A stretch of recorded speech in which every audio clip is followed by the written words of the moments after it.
Now back to the action with round number 3. Thank you, Thomas McHugh. Ladies and gentlemen, we are back with Combat Sports Live. We're on the phone right now with Marcus Davis from Montreal, Canada. What is going on, guys? Thanks for having me on. Absolutely. Thank you for calling in. I know this is a stressful time for you. This is fight day, game day. Can you tell us a little bit about what is going through your mind right now with your upcoming fight tonight? Well, right now, going through my mind is just remembering everything that I've put my body through and everything I've done to prepare for this fight. It comes down to, not worrying about Jonathan Goulet or what Jonathan Goulet's got planned or what he's done. It's just concentrating and knowing what the sacrifices and the amount of training that I've put in. It's not about him, it's about me, and it's about just making sure that I stick to the plan tonight and walk away with a win. You're fighting it's in Montreal, Canada, is that right? Correct. You're coming off a fight in your mind? Yes, it's a big one, coming off of 2 losses. First, one that I thought I won, the Dan Hardy fight, and many others, Fox Sports,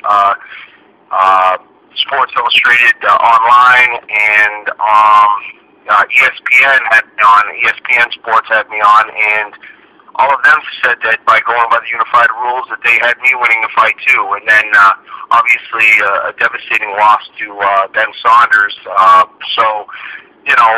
In the history of the UFC, they tend to cut guys. You get 3 losses in a row, 3 strikes you're out, and they kick you out. So,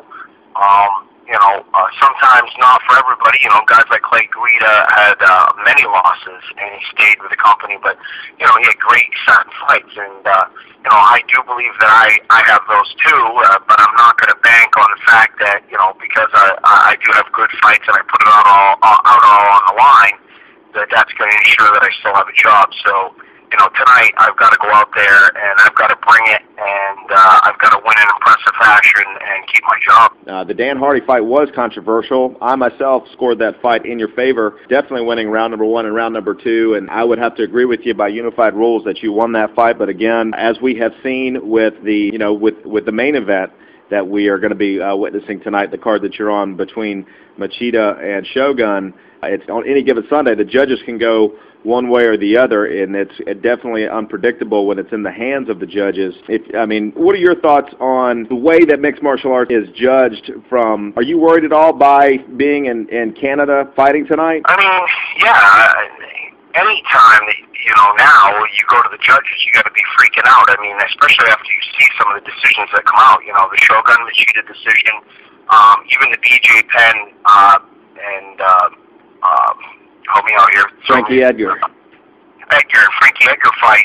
I thought BJ won that fight. It's just, it doesn't, at this point, you cannot leave it up to the judges. The judges just, I don't know, sometimes they're not watching the same fights, I guess, that we are, and they have a totally different perspective of what it means to win a round. I don't even know if they follow what's supposed to be in the unified rules, because whenever I fight, I go out with a game plan set, to win by following the criteria, the judging criteria. And when you break it down to judging criteria, or the way they're supposed to judge it, you don't see that now. You're seeing them judging it off their own, what they think, not, or what they feel. Not following some kind of criteria. So, you cannot leave it in the hands of the judges. Dana White says to us all the time, every time that right after the weigh-in, we all sit down in the bleachers, and he comes over, and he just says, guys, you've got to remember, don't leave it in the hands of the judges. If you do, you're not going to be happy with the result. Nobody will, because at some point, if it's going to the decision, somebody's going to be a loser. And that person that loses is not going to be happy. So don't let it go to the judges. And he's right. That is definitely a point that I could agree with Dana on after seeing some of the decisions. You kind of have to ask yourself what they were thinking. Stick around, ladies and gentlemen. We're going to continue talking with Marcus Davis from Montreal, Canada. He is getting ready for his fight tonight at UFC 113 against Jonathan Goulet. We'll return in just a moment. Stick around, folks, with Combat Sports Live.